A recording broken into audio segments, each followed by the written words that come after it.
The philosophy behind broken windows policing is that by punishing and preventing low-level acts of civil disorder, you will effectively curtail serious crimes like homicide, rape, assault, armed robbery. It's a theory that's never been proven. There's no academic research which proves conclusively that broken windows policing is actually an effective crime-fighting strategy. What's happened in New York City, and actually across the country, is the urban myth has taken hold in the minds of many people that it was broken windows policing instituted when Bill Bratton first became police commissioner and Rudy Giuliani became mayor in 1994 that broke the back of crime in New York City.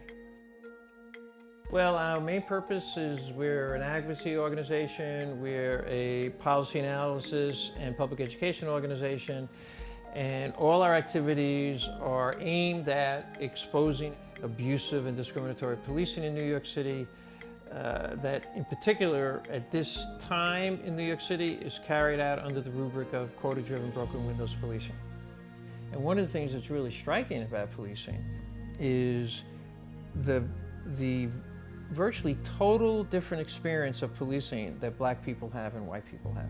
And I see that amongst my friends. A lot of my friends are people like me, good liberal people. Everybody voted for Obama.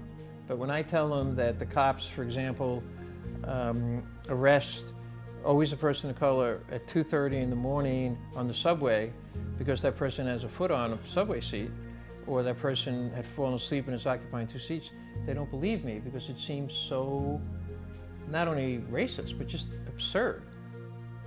So the things that black and brown people get arrested for or ticketed for every day and that have been virtually decriminalized in white communities include riding a bike on a sidewalk, being in a park after dark, having your foot up or your backpack up on a subway seat, littering, jaywalking. Police arrest people for jaywalking in New York City, and in our experience, it's always a person of color.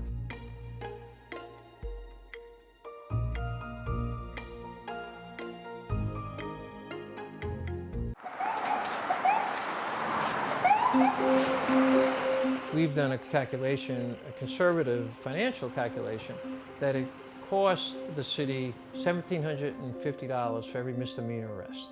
And given the number of misdemeanor arrests that take place in New York City, last year, for example, was almost 260,000. That's $1,250,000 a day. But that's not, I think, the main argument that's going to win over people outside of the affected population.